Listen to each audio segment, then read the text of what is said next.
अस्सलाम वालेकुम। चलें जी बेटा, आज की क्लास स्टार्ट करते हैं। आज का जो हमारा टॉपिक है केमिस्ट्री की क्लास में, उसकी तरफ बढ़ते हैं। वो है हमारे पास केमिकल इक्वेशन।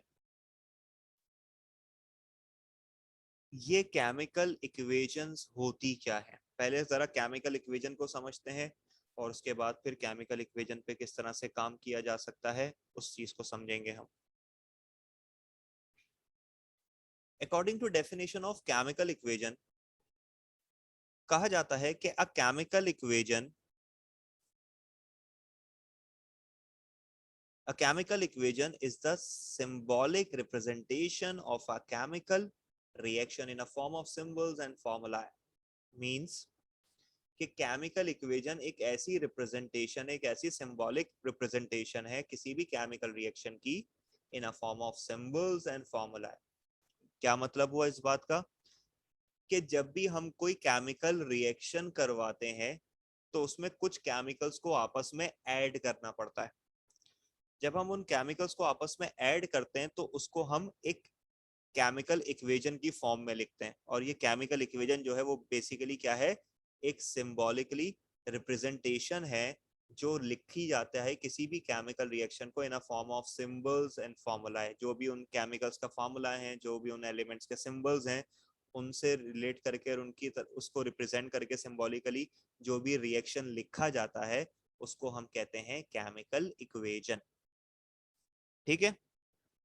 अब ये केमिकल इक्वेशन होती कैसे है, जरा इसको देखते हैं। मिसाल के तौर पर अगर हम कोई भी केमिकल इक्वेशन कंसिडर करें तो किसी भी केमिकल इक्वेशन में हमारे पास रिएक्शन होने से पहले और रिएक्शन होने के बाद के तमाम प्रोसेस मौजूद होते हैं। पूरे रिएक्शन को हम लिखते हैं एक इक्वेशन की फॉर्म में सिंबॉलिकली, जिसको केमिकल इक्वेशन कहा जाता है।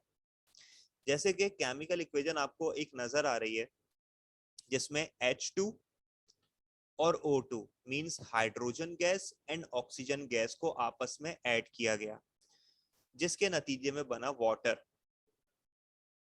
अब ये रिएक्शन होने से पहले, और ये जो बीच में जो है वो एक एरो का साइन हम लगाते हैं जिसको हम पढ़ते हैं गिव्स, या इसको यील्ड्स भी पढ़ा जाता है। ठीक है जी। तो पढ़ा किस तरह से जाएगा कि H2 plus O2 gives H2O, कि जब H2 और O2 को, हाइड्रोजन को एंड ऑक्सीजन को जब आपस में रिएक्ट करवाया गया तो उसके नतीजे में क्या हासिल हुआ, हमें H2O मींस वाटर हासिल हुआ। ठीक है जी। अब ये जो हम केमिकल इक्वेशन, मैंने यहाँ पर हाइड्रोजन गैस को और ऑक्सीजन गैस को सिंबॉलिकली लिखा है, उनके सिंबल्स में लिखा है, और उसके नतीजे में मुझे हासिल हुआ वाटर, जो कि एक कंपाउंड है, और ये कंपाउंड इस वाटर का फॉर्मूला है। जो रिएक्शन होने से पहले की जो साइड होती है दैट इज कॉल्ड रिएक्टेंट, उसको हम कहते हैं रिएक्टेंट। और रिएक्शन होने के बाद जो साइड हमें हासिल होती है दैट इज कॉल्ड प्रोडक्ट। ठीक है। रिएक्शन होने से पहले मतलब गिव्स की साइन से, एरो की साइन से पहले जो होगा हमारे पास दैट इज रिएक्टेंट्स, जो रिएक्शन कर रहे हैं, वो कंपाउंड्स, वो सब्सटेंसेस जो रिएक्शन कर रहे हैं। और प्रोडक्ट का मतलब कि जो रिएक्शन होने के बाद जो हमें हासिल हुआ है दैट इज कॉल्ड प्रोडक्ट। ठीक है बेटा। और किसी भी रिएक्टेंट और प्रोडक्ट के साथ कुछ नंबर्स लिखे जाते हैं, जैसे कि यहाँ पर आपको H2 के साथ 2 लिखा हुआ नजर आ रहा है और 2H2O के साथ भी जो है वो आपको 2 लिखा हुआ नजर आ रहा है। ये कहलाते हैं कोफिशिएंट्स। हम ये बात पहले केमिकल रिएक्शंस में पढ़कर आ चुके हैं, केमिकल कॉम्बिनेशंस में ये बात पढ़कर आ चुके हैं कि किसी भी रिएक्शन के दौरान, किसी भी केमिकल रिएक्शन के दौरान मास में कोई तब्दीली नहीं होती। ये लॉ हम पढ़कर आए हैं, law of conservation of mass. क्या पढ़ा था हमने law of conservation of mass में? Mass can neither be created nor be destroyed during a chemical reaction, के किसी भी केमिकल रिएक्शन के दौरान मास ना ही बनता है और ना ही खत्म होता है। दैट्स मीन के मास में कोई तब्दीली नहीं होती। तो जब रिएक्शन होने से पहले जो रिएक्टेंट हमारे पास मौजूद हैं, जब वो प्रोडक्ट तैयार करेंगे तो जितना हमारे पास रिएक्टेंट होना चाहिए उतने ही प्रोडक्ट होने चाहिए। जिस एलिमेंट के जो एटम जितने एटम रिएक्टेंट में हिस्सा लेंगे उतने ही प्रोडक्ट में भी मौजूद होंगे। एटम में ना ही कोई तब्दीली और जो है वो पॉसिबल नहीं होगी। ये बात मेरी समझ आ रही है सबको? तो यहाँ पर एटम की तादाद को बैलेंस करने के लिए हम यहाँ पर लगाते हैं किसी भी कंपाउंड या एलिमेंट के साथ कोफिशिएंट्स, जो कि मेंशन करता है कि ये एटम जो है वो इतने इतने एटम, इतने नंबर ऑफ एटम्स जो है वो रिएक्टेंट साइड पर, या इतने नंबर ऑफ एटम्स जो है वो प्रोडक्ट साइड पर मौजूद है। जैसे कि यहाँ पर अगर हम हाइड्रोजन को देखें तो हाइड्रोजन गैस जो है वो H2 की फॉर्म में, मतलब हाइड्रोजन के कितने एटम मौजूद है यहाँ पर? 2। उसके साथ जब मैंने कोफिशिएंट लगाया है 2, तो उसका मतलब 2 2 जा 4। तो यहाँ पे total hydrogen atom reactant side पर कितने हैं? 4। और इसी तरीके से प्रोडक्ट साइड पर अगर हम हाइड्रोजन की बात करें तो यहाँ पर भी 2 हाइड्रोजन और उसके साथ 2 लगाए, तो उसका मतलब ये भी कितने हो गए? हाइड्रोजन 4 हो गए।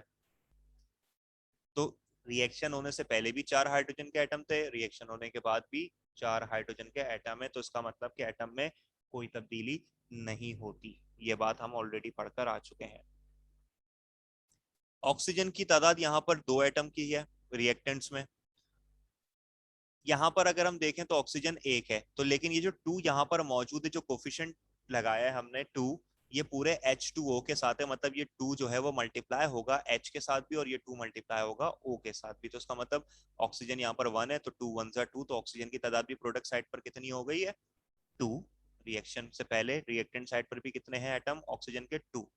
तो रिएक्शन होने से पहले मींस रिएक्टेंट में, और रिएक्शन होने के बाद मींस प्रोडक्ट में जो एटम्स की तादाद है फॉर ईच एलिमेंट, वो सब क्या होने चाहिए? इक्वल होने चाहिए। इसको कहते हैं इक्वेजन का या केमिकल इक्वेजन का बैलेंस होना। और कोई भी इक्वेजन जो है वो हमेशा बैलेंस फॉर्म में ही लिखी जाती है, जैसे कि यहाँ पर जो इक्वेजन हमें लिखी गई है वो बैलेंस्ड है। ठीक है, कोफिशिएंट लगाने से हम उसको क्या करते हैं? बैलेंस करते हैं। ये बात मेरी समझ में आ रही है सबको? तो केमिकल इक्वेशन का मतलब क्या होता है? जब भी केमिकल रिएक्शन को सिंबॉलिकली रिप्रेजेंट किया जाए in a form of symbols and formula, that is called chemical equation. और केमिकल इक्वेशन में दो साइड्स होती हैं, रिएक्शन होने से पहले जिसको रिएक्टेंट कहा जाता है, और रिएक्शन होने के बाद जिसको प्रोडक्ट कहा जाता है। और उनके साथ जो किसी भी सब्सटेंस के साथ जो साथ में नंबर मल्टीप्लाई किए जाते हैं, that is called coefficient. Chemical equation क्या होती है, उसको लिखने का तरीका क्या होता है, ये बात सबको अच्छे तरीके से क्लियर हो गई है?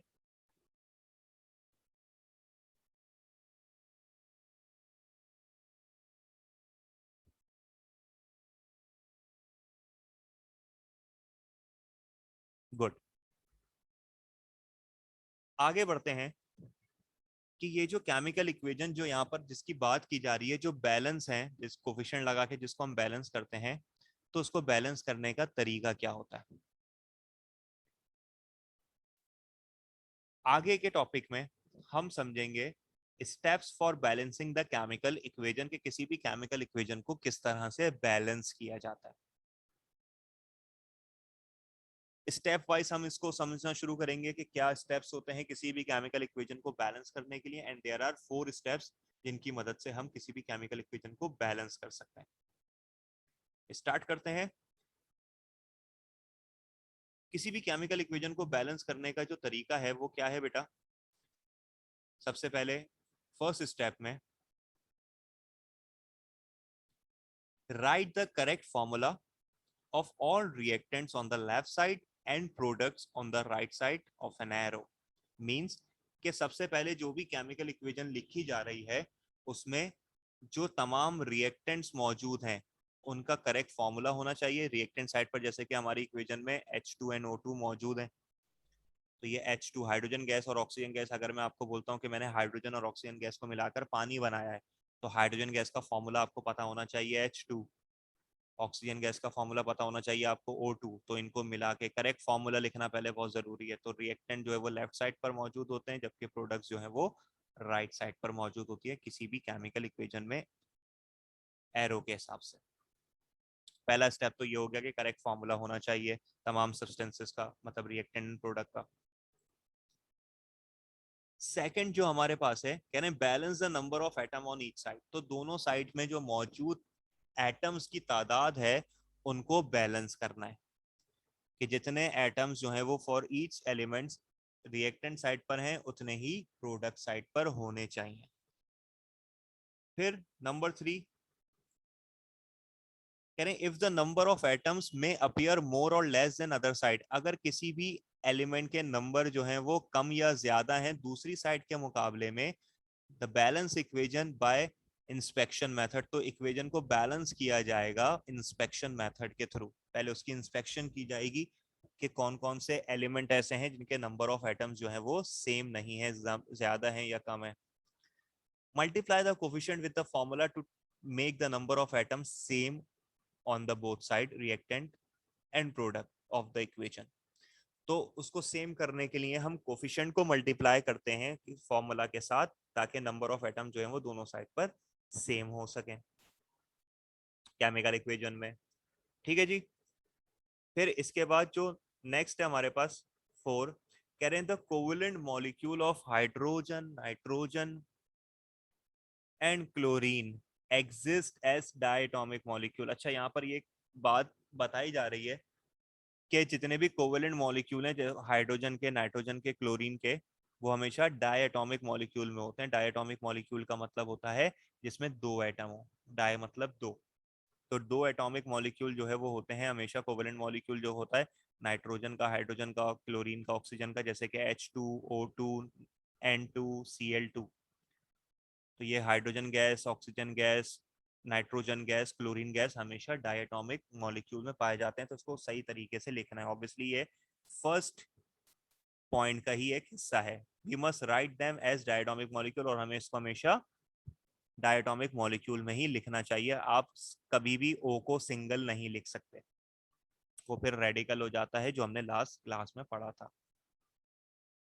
और फाइनली नंबर 5 में कह रहे हैं finally check the equation to be sure that number and kinds of atom are same on the reactant and product side.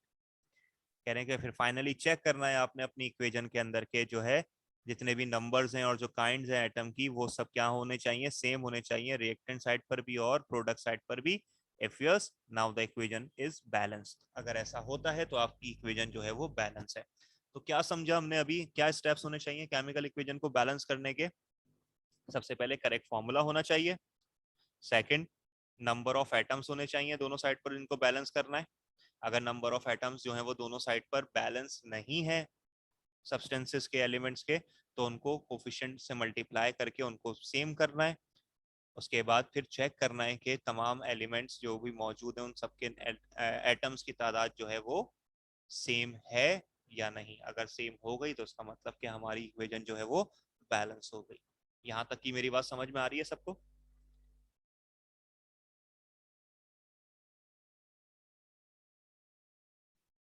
किस तरीके से हम किसी भी इक्वेशन को बैलेंस करना शुरू करेंगे और किस तरह से उसको अटेम्प्ट करेंगे, ये बात क्लियर है?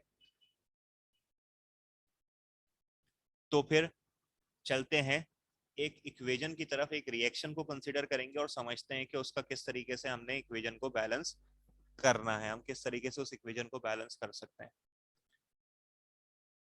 चलिए जी, फॉर एग्जाम्पल, अब यहाँ पर एक एग्जाम्पल कंसीडर करते हैं। एक रिएक्शन हमारे पास मौजूद है, कह रहे हैं let us consider in laboratory oxygen gas is prepared by heating potassium chlorate. This product are potassium chloride and oxygen gas. Now balance the equation stepwise. क्या मतलब हुआ इस बात का? हम कंसिडर करते हैं सबसे पहले कि लेबोरेटरी में ऑक्सीजन गैस को प्रिपेयर किया जा रहा है, मतलब O2 गैस तैयार की जा रही है। किस तरीके से? पोटाशियम क्लोरेट, इसका फॉर्मूला क्या होता है? KClO3। के जो है वो पोटाशियम का सिंबल है, Cl जो है वो क्लोरीन का सिंबल है, और O जो है वो ऑक्सीजन का सिंबल है। तो KClO3 जो सब्सटेंस है हमारे पास, जो कंपाउंड है, इसका नाम होता है पोटाशियम क्लोरेट। तो आप लेबोरेटरी में क्या कर रहे हो? पोटाशियम क्लोरेट को हीट कर रहे हो। जब पोटाशियम क्लोरेट को हीट किया जाता है तो उसके नतीजे में क्या बनती है? हमारे पास ऑक्सीजन गैस प्रिपेयर होती है। ठीक है जी। और उसके नतीजे में जब पोटाशियम क्लोरेट को जब हीट किया जाता है तो उसके नतीजे में जो प्रोडक्ट बनती है हमारे पास, वो क्या होती है? पोटाशियम क्लोराइड होता है, KCl जिसका फॉर्मूला है। एंड O2 मतलब ऑक्सीजन गैस होती है। अब इसको किस तरह से बैलेंस किया जाएगा जरा इसको समझें। सबसे पहले स्टेप नंबर 1 क्या पढ़ा था हमने स्टेप नंबर 1 में कि करेक्ट फॉर्मूला लिखना है जो रिएक्शंस में यूज होने वाले जितने भी सब्सटेंसेस हैं उनका। तो हम सबसे पहले right the correct formula of all reactants on the left side and the product on the right side of an equation. तो हम बिल्कुल वही काम कर रहे हैं। तो हमने क्या किया देखें, KClO3 gives KCl plus O2 के KClO3 जो हमारे पोटाशियम क्लोरेट है जिसको हीट किया गया, और पोटाशियम क्लोरेट को हीट करने से नतीजे में जो प्रोडक्ट हमें हासिल हुई है वो क्या है, KCl मतलब पोटाशियम क्लोराइड, और O2 मींस ऑक्सीजन गैस। ठीक है, तो सबसे पहले हमने करेक्ट फॉर्मूला जो है वो तमाम एलिमेंट्स का, तमाम कंपाउंड्स का जो है वो लिख लिया। लेफ्ट साइड पर आ गया हमारा रिएक्टेंट जो रिएक्शन होने से पहले था जिसको हीट किया गया, और रिएक्शन होने के बाद जो प्रोडक्ट हमारे पास हासिल हुई है वो हमने लिख ली। फर्स्ट स्टेप में कोई मुश्किल है? फर्स्ट स्टेप समझ में आ रहा है आप सब लोगों को?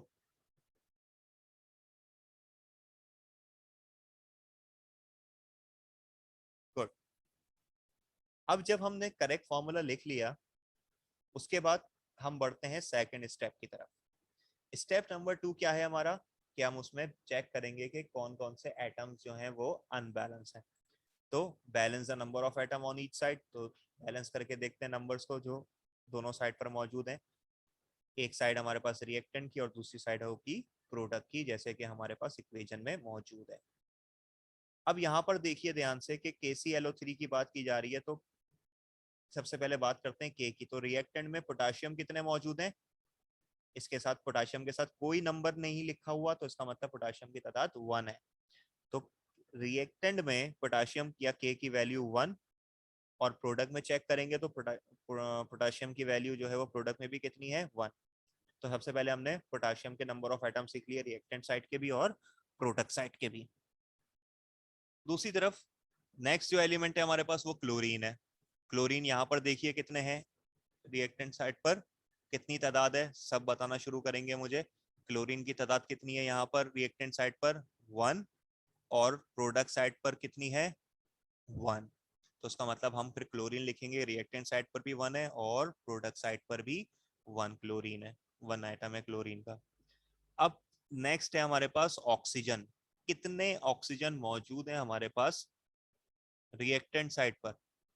इस ऑक्सीजन के साथ जो मेंशन हुआ गया नंबर है वो बताता है नंबर ऑफ एटम्स। तो there are 3 oxygen atom on the reactant side, that's mean. और प्रोडक्ट साइड पर कितने ऑक्सीजन है हमारे पास, 2 ऑक्सीजन है। तो इसका मतलब रिएक्टेंट साइड पर ऑक्सीजन की तादाद 3 है, जबकि प्रोडक्ट साइड पर ऑक्सीजन की तादाद 2 है। अब ये पूरी इक्वेशन के हिसाब से जब हमने नंबर ऑफ एटम्स लिख लिए रिएक्टेंट एंड प्रोडक्ट दोनों साइड पर, तो यहाँ पर अब इसको टैली किया जाएगा कि पोटाशियम 1 प्रोडक्ट में भी 1, क्लोरीन 1 प्रोडक्ट में भी 1, ऑक्सीजन 3, ऑक्सीजन 2। तो यहाँ पर पोटाशियम और क्लोरीन ये दो ऐसे एलिमेंट है जिनके नंबर ऑफ एटम दोनों साइड पर सेम है, जो कि होने भी चाहिए। जबकि ऑक्सीजन यहाँ पर 3 एटम है रिएक्टेंट साइड पर, जबकि प्रोडक्ट साइड पर ऑक्सीजन की तादाद जो है वो 2 एटम्स की है। क्या ये इक्वेशन बैलेंस हुई? क्या इसे इक्वेशन का बैलेंस होना कहेंगे? क्या तादाद रिएक्टेंट साइड पर प्रोडक्ट साइड पर तमाम एलिमेंट्स की सेम है? बिल्कुल नहीं। इसका मतलब ये हुआ कि यहाँ पर जो है वो नंबर ऑफ एटम सेम नहीं है। और किसके नंबर ऑफ एटम सेम नहीं है? कौन सा ऐसा एलिमेंट है हमारे पास जो देखने से पता चल रहा है जिसके नंबर ऑफ एटम से प्रॉब्लम है, जिसकी वजह से हमारी केमिकल इक्वेशन जो है वो बैलेंस नहीं हो रही? ऑक्सीजन। Very good. तो इस ऑक्सीजन के नंबर ऑफ एटम्स जो है वो बैलेंस नहीं है। और जब भी किसी भी एलिमेंट के नंबर ऑफ एटम्स जो है वो बैलेंस नहीं होते, तो उसको बैलेंस करने का तरीका स्टेप में क्या पढ़ा हमने, कि हम उसको कोफिशिएंट से मल्टीप्लाई करके बैलेंस करेंगे। ठीक है, और कोफिशिएंट हमेशा मल्टीप्लाई होता है, ऐड या सब्ट्रैक्ट नहीं हो सकता। ये बात जरूर याद रखनी है सबने। तो स्टेप नंबर 3, अब इसको बैलेंस करेंगे। Can now multiply the formula KClO3 with the coefficient 2 on the reactant side and 3 in the front of oxygen on the product side to balance the oxygen atom. अब oxygen atom को balance करना है। देखिए यहाँ पर oxygen कितने हैं, 2, यहाँ पर ऑक्सीजन की तादाद कितनी है 3। अब अगर मुझे इस ऑक्सीजन को, क्योंकि प्रॉब्लम सिर्फ यहाँ पर ऑक्सीजन की है, तो अगर मैं सिर्फ ऑक्सीजन को बैलेंस करने की बात कर रहा हूँ तो ऑक्सीजन यहाँ पर 3 और यहाँ पर 2 है, और मैं इसको मल्टीप्लाई हमेशा किस तरह से बैलेंस कर सकता हूँ, सिर्फ मल्टीप्लाई करने से कोफिशिएंट लिखा जा सकता है जो कि मल्टीप्लाई ही होगा। तो अगर मैं यहाँ पर कोई नंबर लिखता हूँ, मिसाल के तौर पर 2 के साथ लिखता हूँ मैं 2, तो 2 जा ऑक्सीजन के साथ अगर यहाँ पर इस पोजीशन पर अगर 2 लिखा जाए तो 2 जा कितने ऑक्सीजन हो जाएंगे, 4 हो जाएंगे, क्योंकि कोफिशिएंट हमेशा क्या होता है, मल्टीप्लाई होता है, ऐड नहीं हो सकता। ना ही आपने किसी भी वैल्यू को यहाँ पर ऐड करना है, आप सिर्फ बैलेंस करने के लिए क्या कर सकते हो, मल्टीप्लाई कर सकते हो। ठीक है, एडिशन या सब्ट्रैक्शन पॉसिबल नहीं होती, आप अपनी मर्जी से किसी भी एटम्स को सब्ट्रैक्ट या ऐड नहीं कर सकते। सिर्फ क्या कर सकते हैं, हम कोफिशिएंट को ही मल्टीप्लाई कर सकते हैं किसी भी इक्वेशन को बैलेंस करने के लिए। तो यहाँ पर अगर मैं 2 लिखता हूँ तो 2 जा क्या हो जाएगा 4। अब यहाँ पर 3 है तो 3 को मैं किसी ऐसे नंबर से मल्टीप्लाई कर सकता हूँ जिसका आंसर 4 आए, बिल्कुल नहीं। इसका मतलब कि मुझे ऐसा नंबर चाहिए यहाँ पर और ऐसा नंबर चाहिए यहाँ पर जिससे क्या हो जाए, दोनों वैल्यूज जब मल्टीप्लाई हो तो ऑक्सीजन की तादाद सेम हो जाए। मतलब अगर मैं इस 3 के साथ 2 लिखूंगा तो 2 3 जा 6 ऑक्सीजन होंगे, और यहाँ पर 2 को किससे मल्टीप्लाई करूं कि 6 ऑक्सीजन हो जाए, ऑब्वियसली 3 से। तो इसका मतलब मुझे यहाँ पर ऑक्सीजन के साथ 3 लिखना पड़ेगा, तो 3 2 जा 6, और यहाँ पर ऑक्सीजन के साथ मुझे 2 लिखना पड़ेगा, जिसकी वजह से 3 2 जा 6 हो जाएगा। ये बात मेरी समझ आ रही है सबको?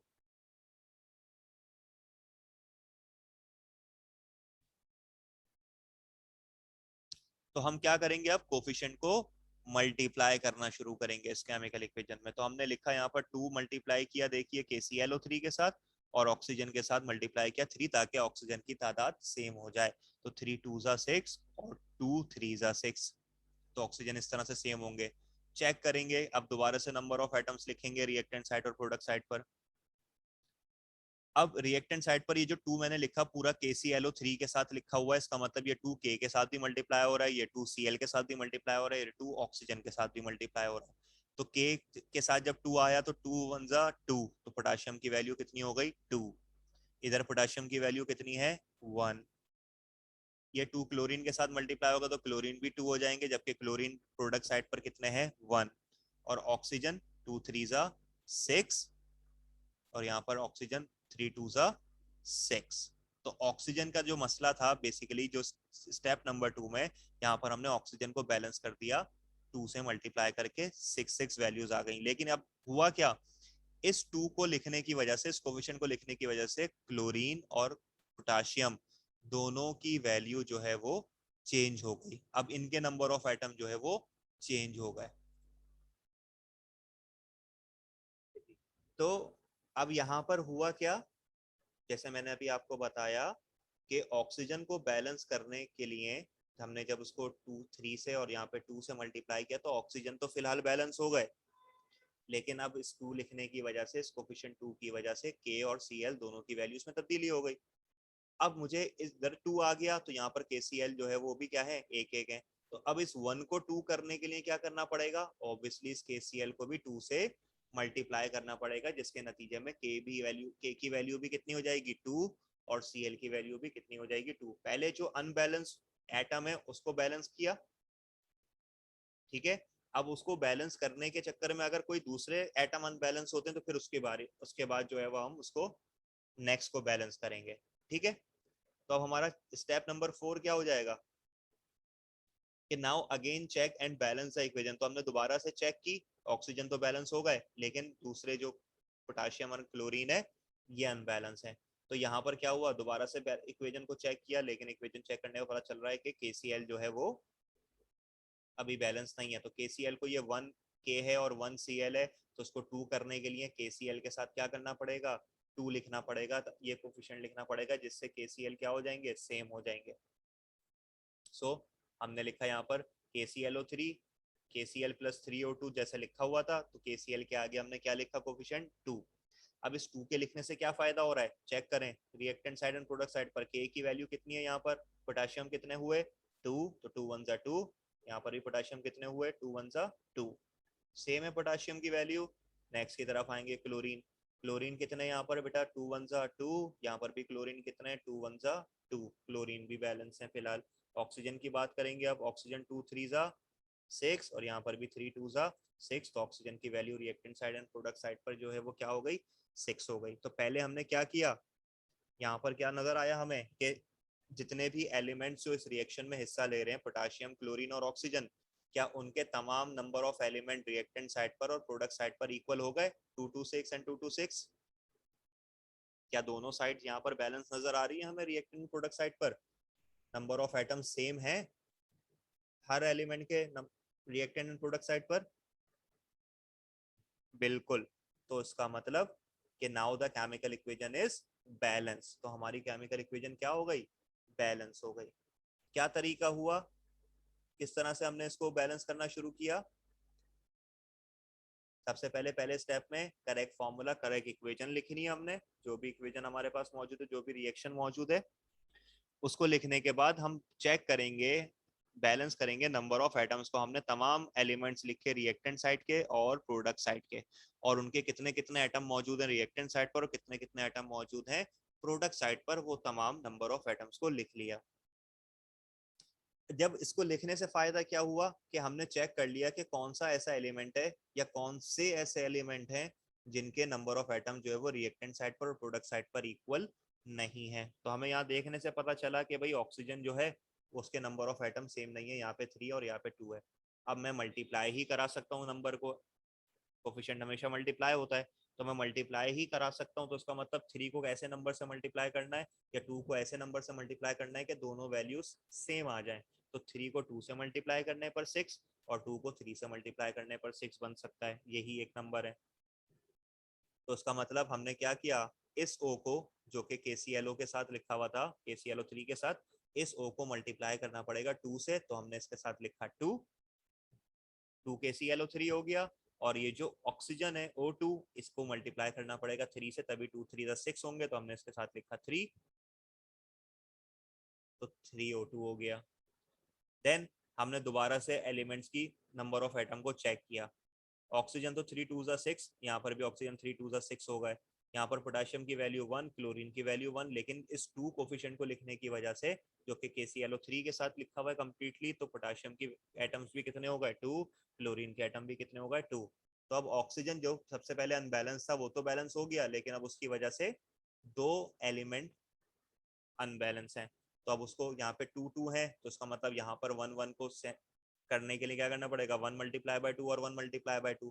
तो जब हम KCl को 2 से मल्टीप्लाई कर देंगे तो ये भी 2 बन जाएगा। तो KCl के साथ हमें क्या लगाना पड़ेगा, 2 लगाना पड़ेगा, जिससे K की वैल्यू भी 2 हो जाएगी और Cl की वैल्यू भी 2 हो जाएगी। तो potassium 2 atoms, chlorine 2 atoms, oxygen 6 atom. तो इस तरीके से हमारी इक्वेशन जो है वो बैलेंस हो गई। Number of atom reactant side पर और number of atom product side पर दोनों इक्वल हैं। इसका मतलब केमिकल इक्वेशन इज बैलेंस्ड। ये तरीका अच्छे तरीके से समझ में आया सबको? ये जो तमाम स्टेप्स हैं इन्हीं को फॉलो करके हम केमिकल इक्वेशन को बैलेंस करेंगे हमेशा।